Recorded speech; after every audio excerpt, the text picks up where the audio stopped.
हर दिन लाखों लोग अपनी मेहनत की कमाई का एक हिस्सा भगवान को चढ़ाते हैं। कोई 10, कोई 100 और कोई अपनी जिंदगी भर की बचत। क्यों? क्योंकि उन्हें भरोसा होता है कि ये पैसा एक पवित्र जगह पर एक पवित्र काम के लिए इस्तेमाल होगा। लेकिन सोचिए, अगर वही पैसा जिसे लोग भगवान को समझकर चढ़ा रहे थे, वही पैसा बीच रास्ते में गायब होने लगे तो? नहीं, मैं किसी अफवाह की बात नहीं कर रहा। मैं बात कर रहा हूँ अयोध्या के राम मंदिर डोनेशन केस की। एक ऐसी केस जिसमें CCTV footage, deleted chats, cyber forensics, bank transaction और करोड़ों रुपए की एलिग्ड मनी ट्रेल सब एक ही डायरेक्शन की तरफ इशारा करने लगे तो? लेकिन सबसे बड़ा सवाल अब भी वही है, क्या असल में हुआ क्या था? और सच क्या उतना ही सिंपल है जितना टीवी डिबेट्स में दिखाया जा रहा है? आज हम सिर्फ हेडलाइंस नहीं देखेंगे, हम पूरी इन्वेस्टिगेशन को स्टेप बाय स्टेप समझेंगे, without politics, without propaganda, only facts, evidence और लॉजिक के बेसिस पर। सबसे पहले एक बात क्लियर कर देते हैं, ये वीडियो ना किसी पॉलिटिकल पार्टी के सपोर्ट में है और ना ही किसी के अगेंस्ट में। और सबसे इम्पोर्टेंट बात, इस वीडियो में जिन लोगों का नाम आएगा उनमें से कई लोगों के खिलाफ अभी भी जांच चल रही है। इसीलिए हम सिर्फ वही बात करेंगे जो इन्वेस्टिगेशन, ऑफिशियल एक्शंस और मल्टीपल न्यूज रिपोर्ट्स में सामने आई है। क्योंकि सच को प्रूव करने का काम कोर्ट का होता है और सच को समझने का काम हमारा। अब जरा इमेजिन कीजिए, हर दिन हजारों लोग राम मंदिर जाते हैं। कोई अपनी पहली सैलरी का हिस्सा चढ़ाता है, कोई अपनी बच्ची की सेहत के लिए, कोई अपनी एग्जाम क्लियर करने की खुशी में, तो कोई सिर्फ इस विश्वास के साथ कि भगवान के घर दिया गया दान एक पवित्र जिम्मेदारी है। लेकिन 2026 में इसी विश्वास के बीच एक ऐसा आरोप सामने आया जिसने पूरे देश को हिला दिया। राम मंदिर के चढ़ावे में एलीग्ड हेराफेरी। और फिर शुरू हुई एक इन्वेस्टिगेशन जिसमें धीरे धीरे CCTV footage, cash recoveries, cyber forensic analysis, deleted mobile chats और बैंक ट्रांजैक्शन सब इन्वेस्टिगेशन का हिस्सा बनने लगे। लेकिन ये कहानी सिर्फ पैसों की नहीं है, ये कहानी है ट्रस्ट की, फैथ की और उस सिस्टम की जिस पर लाखों लोग बिना सवाल किए भरोसा करते हैं। तो आखिर ये पूरा केस शुरू कैसे हुआ? किसने पहली बार सवाल उठाया? चलिए शुरुआत से समझते हैं। हर बड़ी इन्वेस्टिगेशन एक छोटे से डाउट से शुरू होता है और इस केस में भी कुछ ऐसा ही हुआ। शुरुआत में किसी ने ये नहीं कहा था कि करोड़ों रुपए की चोरी हो चुकी है। पहले बस कुछ सवाल उठने लगे। क्या डोनेशन की काउंटिंग सही तरीके से हो रही थी? क्या जितना पैसा डोनेशन बॉक्सेस से निकल रहा था उतना ही बैंक तक पहुंच भी रहा था? और सबसे बड़ा सवाल, क्या सिस्टम में कहीं कोई लीक नहीं था? ये सिर्फ सोशल मीडिया की स्पेकुलेशन नहीं थी। जैसे जैसे कंप्लेंट्स और सस्पिशियंस बढ़ने लगे, ऑथोरिटीज ने भी इस मैटर को सीरियसली लेना शुरू किया। और फिर इस पूरे मैटर की इन्वेस्टिगेशन के लिए एक स्पेशल टीम बनाई गई, स्पेशल इन्वेस्टिगेशन टीम यानी SIT। अब कहानी सिर्फ एलिगेशन की नहीं रही, अब शुरू हुई एविडेंस की तलाश। इन्वेस्टिगेटर्स ने सीधे राम मंदिर कैंपस पहुंचे। डोनेशन काउंटिंग एरिया देखा गया, डोनेशन बॉक्सेस एग्जामिन किए गए, काउंटिंग प्रोसेस ऑब्जर्व की गई और सबसे इम्पोर्टेंट बात, सीसीटीवी फुटेज को प्रिजर्व करके एनालाइज करना शुरू हुआ। सिर्फ एक दिन का नहीं, बल्कि कई दिनों और हफ्तों का फुटेज। साथ ही temple staff, bank employees, counting process से जुड़े लोग और कई अन्य लोगों से पूछताछ की गई। अब रिपोर्ट्स के मुताबिक इन्वेस्टिगेशन धीरे धीरे और बड़ी होती गई, क्योंकि जितना डाटा सामने आ रहा था उतने ही नए सवाल खड़े हो रहे थे। लेकिन इन्वेस्टिगेशन का असली टर्निंग पॉइंट तब आया जब इन्वेस्टिगेटर्स ने सिर्फ सीसीटीवी पर भरोसा नहीं किया, बल्कि उन्होंने डिजिटल एविडेंस को भी निकालना शुरू किया। और वहीं से ये केस एक नॉर्मल थेफ्ट इन्वेस्टिगेशन से बढ़कर साइबर फॉरेंसिक इन्वेस्टिगेशन बन गया। Deleted data, mobile backups, chats और ट्रांजैक्शन रिकॉर्ड्स, अब सब कुछ इन्वेस्टिगेशन का हिस्सा बन चुका था। क्योंकि जो मैसेज लोगों को लगा था कि हमेशा के लिए डिलीट हो चुका है, शायद वही इन्वेस्टिगेशन का सबसे बड़ा एविडेंस बनने वाले थे। तो आखिर साइबर फोरेंसिक्स ने क्या रिकवर किया, ये समझना जरूरी है। जब भी किसी इन्वेस्टिगेशन में कैश, डिजिटल डिवाइसेस और सीसीटीवी एक ही डायरेक्शन में पॉइंट करने लगे, तब इन्वेस्टिगेटर्स समझ जाते हैं कि ये सिर्फ कोइंसिडेंस नहीं हो सकता। और इस केस में भी कुछ ऐसा ही हुआ। एसआईटी ने सिर्फ डोनेशन बॉक्सेस ही एग्जामिन नहीं किए, बल्कि उन लोगों को भी आइडेंटिफाई करना शुरू किया जो डोनेशन कलेक्शन, काउंटिंग और ट्रांसफर प्रोसेस का हिस्सा थे। उनसे बार बार पूछताछ हुई, उनके स्टेटमेंट्स कंपेयर किए गए और फिर स्टेटमेंट्स को सीसीटीवी फुटेज के साथ मैच किया गया। और यहीं से इन्वेस्टिगेशन और इंटरेस्टिंग होने लगी। और रिपोर्ट्स के मुताबिक इन्वेस्टिगेटर्स ने कई मोबाइल फोन्स, इलेक्ट्रॉनिक डिवाइसेस और डिजिटल रिकॉर्ड्स को भी एग्जामिन किया। और यहाँ एंट्री हुई साइबर फोरेंसिक एक्सपर्ट्स की। उनका काम था डिलीट किए गए डाटा को रिकवर करना, जैसे कॉल रिकॉर्ड्स, चैट हिस्ट्री और डिजिटल एक्टिविटीज को रिकॉन्स्ट्रक्ट करना। क्योंकि आज के टाइम में इंसान झूठ बोल सकता है, लेकिन डिजिटल फुटप्रिंट बहुत मुश्किल से। अब मीडिया रिपोर्ट्स के मुताबिक इन्वेस्टिगेशन में एलिगली डिलीटेड चैट्स और इलेक्ट्रॉनिक एविडेंस को एनालाइज किया गया। साथ ही bank transaction, cash handling records और फिजिकल रिकवरीज को भी क्रॉस चेक किया गया। यानी हर एविडेंस के साथ वेरीफाई करने की कोशिश की गई। इसी प्रोसेस को इन्वेस्टिगेटिव लैंग्वेज में कोरोबोरेशन कहा जाता है। मतलब एक एविडेंस कभी अकेला काफी नहीं होता, जब तक 2 या 3 इंडिपेंडेंट एविडेंस एक ही कहानी ना बता रहे हो। और धीरे धीरे इन्वेस्टिगेटर्स को एक एलिगली पैटर्न दिखने लगे। अब मीडिया रिपोर्ट्स के मुताबिक शक सिर्फ एक इंसिडेंट पर नहीं था, बल्कि कई अलग अलग इंसिडेंट्स को एक साथ जोड़कर देखा जा रहा था। और इसी वजह से ये इन्वेस्टिगेशन एक नॉर्मल थेफ्ट केस से बढ़कर एलिग्ड ऑर्गेनाइज्ड मिस इन्फॉर्मेशन की तरफ चली जाती है। अब मीडिया रिपोर्ट्स के मुताबिक इन्वेस्टिगेशन में एलिगडली डिलीटेड चैट्स और इलेक्ट्रॉनिक एविडेंस को एनालाइज किया गया। साथ ही bank transaction, cash handling records और फिजिकल रिकवरीज को भी क्रॉस चेक किया गया। यानी हर एविडेंस को दूसरे एविडेंस के साथ वेरीफाई करने की कोशिश की गई। और इसी प्रोसेस को इन्वेस्टिगेटिव लैंग्वेज में कहते हैं कोरोबोरेशन। मतलब एक एविडेंस कभी अकेला काफी नहीं होता, जब तक 2 या 3 इंडिपेंडेंट एविडेंस एक ही कहानी ना बता रहे हो। और धीरे धीरे इन्वेस्टिगेटर्स को एक एलिग्ड पैटर्न दिखने लगा। अब मीडिया रिपोर्ट्स के मुताबिक शक सिर्फ एक इंसिडेंट पर नहीं था, बल्कि कई अलग अलग इंसिडेंट्स को एक साथ जोड़कर देखा जा रहा था। और इसी वजह से ये इन्वेस्टिगेशन एक नॉर्मल थेफ्ट केस से बढ़कर एलिग्ड ऑर्गेनाइज्ड मिस एप्रोप्रिएशन की डायरेक्शन में इन्वेस्टिगेट की जाने लगी। लेकिन अब भी एक बहुत बड़ा सवाल बाकी था। आखिर ये सब होता कैसे था? अगर एलिगेशंस सच होते, तो डोनेशन प्रोसेस की किस स्टेज पर सबसे ज्यादा वल्नरेबिलिटी थी? इसी सवाल का जवाब ढूंढने के लिए इन्वेस्टिगेटर्स ने पूरी डोनेशन प्रोसेस को स्टेप बाय स्टेप रिकॉन्स्ट्रक्ट किया। और वहीं से सामने आया इस केस का एलिग्ड मोडस ऑपरेंडी। 1 मिनट के लिए इन्वेस्टिगेशन को साइड में रखते हैं और पहले समझते हैं कि नॉर्मली टेम्पल डोनेशन का प्रोसेस होता कैसे है।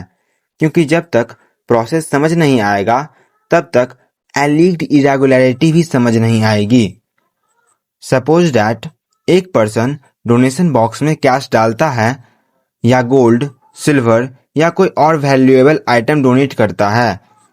उसके बाद एक फिक्स्ड प्रोसीड्यूर के अंदर डोनेशन बॉक्सेस को खोला जाता है, ऑफरिंग्स को काउंट किया जाता है, रिकॉर्ड्स बनाए जाते हैं और फिर अमाउंट को ऑफिशियली डिपॉजिट किया जाता है।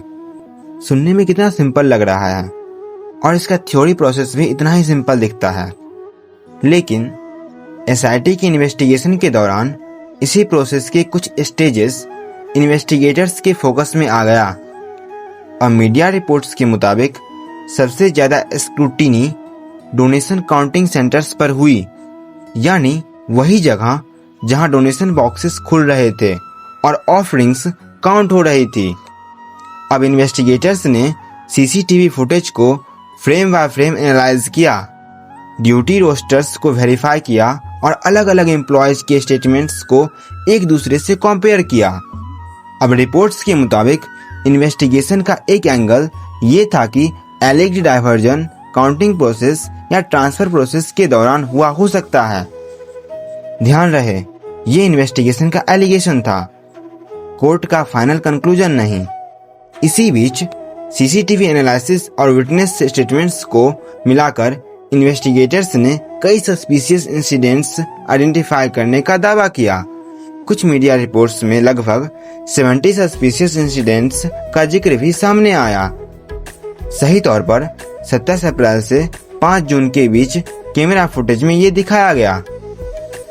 और इन इंसिडेंट्स में सबसे चौंकाने वाली बात ये थी, रिपोर्ट्स के मुताबिक कैश को एलिग्डली कपड़ों में, जेबों में और जूतों में छुपाने का संकेत मिला।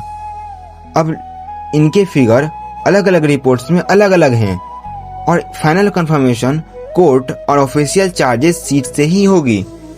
सिर्फ इतना ही नहीं, इन्वेस्टिगेटर्स ने cash movement, bank deposit records और फिजिकल रिकवरीज को भी कंपेयर किया, क्योंकि अगर रिकॉर्ड्स कुछ और कह रहे हो और फिजिकल एविडेंस कुछ और हो तो वही इन्वेस्टिगेशन का सबसे क्रिटिकल पॉइंट बन जाता है।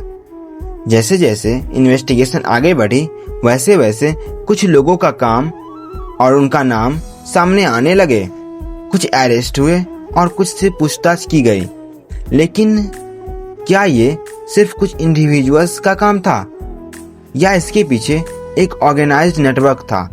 जब भी किसी इन्वेस्टिगेशन में एक पैटर्न मिलता है तो अगला सवाल होता है, ये सब कर कौन रहा था? और इस केस में भी एसआईटी इसी सवाल का जवाब ढूंढ रही थी। अब मीडिया रिपोर्ट्स के मुताबिक इन्वेस्टिगेशन का फोकस पहले सिस्टम पर था, लेकिन जैसे जैसे एविडेंस कलेक्ट हुआ वैसे वैसे कुछ स्पेसिफिक लोग इन्वेस्टिगेटर्स के रडार पर आने लगे। कई लोगों से पूछताछ हुई, कई इलेक्ट्रॉनिक डिवाइसेस सीज किए गए और कई लोगों के स्टेटमेंट्स एक दूसरे से क्रॉस चेक किए गए।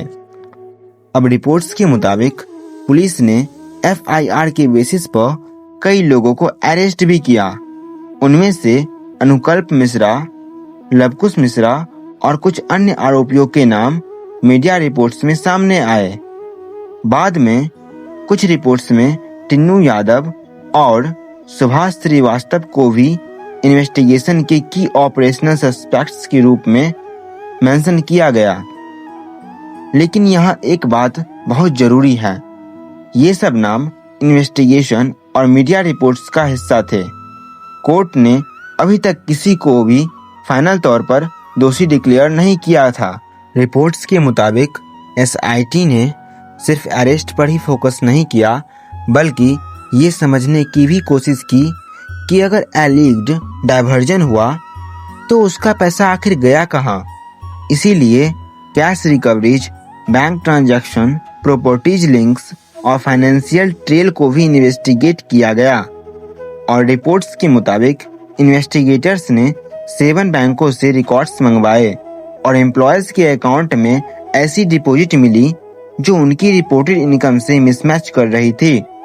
कुछ मीडिया रिपोर्ट्स ने लगभग 79.85 लाख की इंटरिम रिकवरी का जिक्र किया, लेकिन इन्वेस्टिगेटर्स ने भी माना कि फाइनल अमाउंट सिर्फ फोरेंसिक ऑडिट के बाद ही क्लियर हो पाएगा।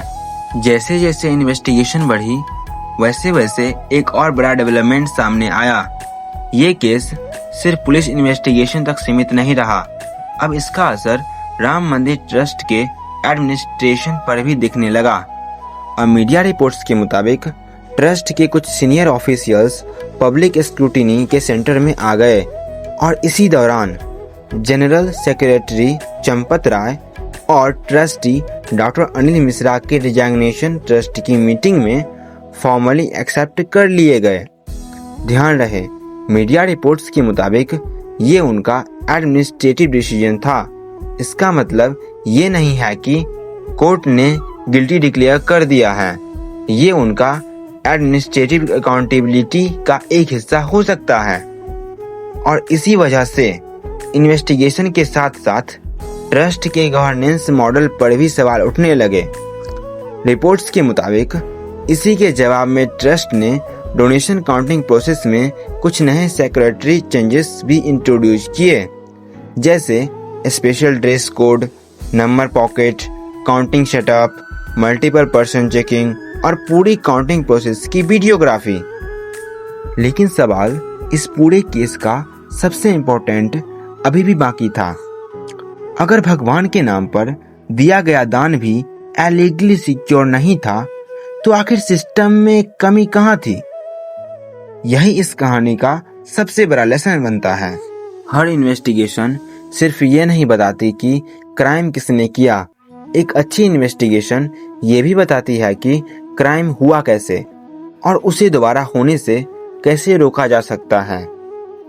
इस पूरे केस में सबसे बड़ी डिबेट करोड़ों रुपए की नहीं थी, सबसे बड़ी डिबेट थी ट्रस्ट की। क्योंकि मंदिर में दिया गया डोनेशन सिर्फ पैसा नहीं होता, उनके साथ जुड़ी होती है किसी माँ की दुआ, किसी पिता की उम्मीद, किसी स्टूडेंट का प्रेयर, किसी पेशेंट्स की रिकवरी की विश और किसी गरीब इंसान की मेहनत की बचत। इसीलिए जब डोनेशन हैंडलिंग पर ही सवाल उठने लगे तो सिर्फ अकाउंटिंग सिस्टम नहीं, लोगों का भरोसा भी हिलता है। इस केस के बाद मीडिया रिपोर्ट्स के मुताबिक कई एक्सपर्ट्स ने डिमांड की डोनेशन हैंडलिंग प्रोसेस को और ट्रांसपेरेंट बनाया जाए, जैसे 24 hours CCTV monitoring, independent audit, digital tracking, multiple person verification और कैश हैंडलिंग की हर स्टेज पर अकाउंटेबिलिटी। और जैसा हमें पिछले चैप्टर में देखा, ट्रस्ट ने खुद भी कुछ ये कदम उठाने शुरू कर दिए, जैसे special dress code, no pocket counting setup और पूरी प्रोसेस की वीडियोग्राफी। यानी सिर्फ डिमांड नहीं, एक्शन भी शुरू हो चुका है। क्योंकि जितना बड़ा इंस्टीट्यूशन होता है उतनी ही बड़ी उसकी रिस्पॉन्सिबिलिटी भी होती है। लेकिन एक और बात याद रखनी चाहिए, किसी भी इंस्टीट्यूशन की इमेज उस इंस्टीट्यूशन में काम करने वाले कुछ लोगों के एलिग्ड एक्शन से डिफाइन नहीं होती। अगर इन्वेस्टिगेशन में कोई गिल्टी प्रूव होता है तो उसकी जिम्मेदारी उस व्यक्ति की होगी, ना कि उन लाखों लोगों की जो सच्चे मन से वहाँ प्रार्थना करने आते हैं, और ना ही उस आस्था की जिसने इस मंदिर को इतना महत्वपूर्ण बनाया। इसीलिए एक मैच्योर सोसाइटी दो चीजें एक साथ कर सकती है, अपनी आस्था का सामना और उनका सम्मान, और गलत काम की निष्पक्ष जांच, दोनों।